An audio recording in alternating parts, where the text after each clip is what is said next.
আসসালামু আলাইকুম। আমার প্রাণপ্রিয় শুভাকাঙ্ক্ষী ভিউয়ার্সরা কেমন আছেন?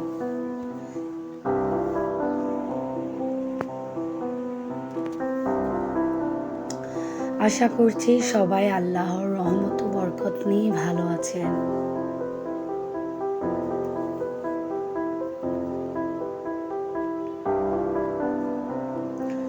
আমাদের প্রিয় নবী ও শেষ নবী হযরত মুহাম্মদ সাল্লাল্লাহু আলাইহি ওয়াসাল্লামের হাদিস নিয়ে আজকে আমার এই ভিডিওটি।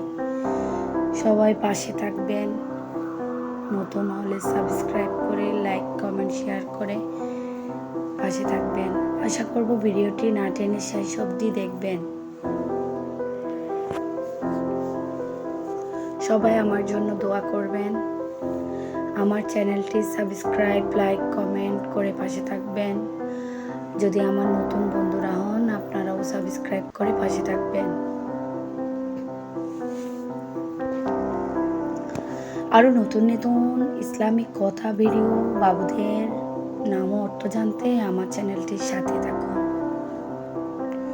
ইনশাআল্লাহ। আর আপনাদের কাঙ্ক্ষিত নামটি জানতে চাইলে কমেন্ট করে জানাবেন। প্লিজ আপনাদের নতুন নতুন বন্ধুদের শেয়ার করবেন।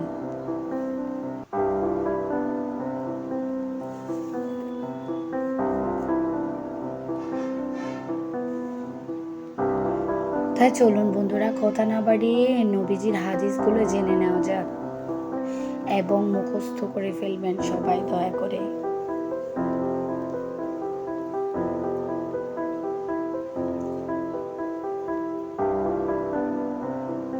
হাদিস হলো আমার নবীর বাণী।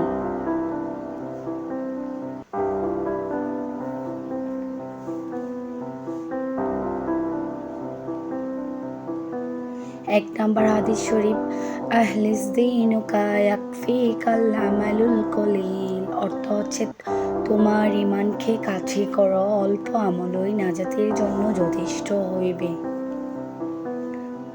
2 নাম্বার হাদিস শরীফ, খায়রুকুম মান তাআল্লামাল কুরআনা ওয়াল্লামাহু।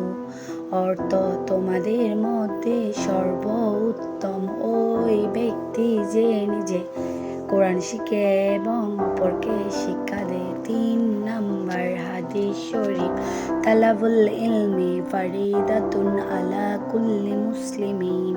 অর্থ জ্ঞান অর্জন করা প্রত্যেক মুসলমানের উপর ফরজ।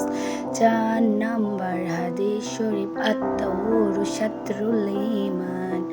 অর্থ পবিত্রতা ঈমানের অঙ্গ। 5 নাম্বার হাদিস শরীফ, মিফতাহুল জান্নাতিস সালাত। অর্থ নামাজ বেহেশতের চাবি।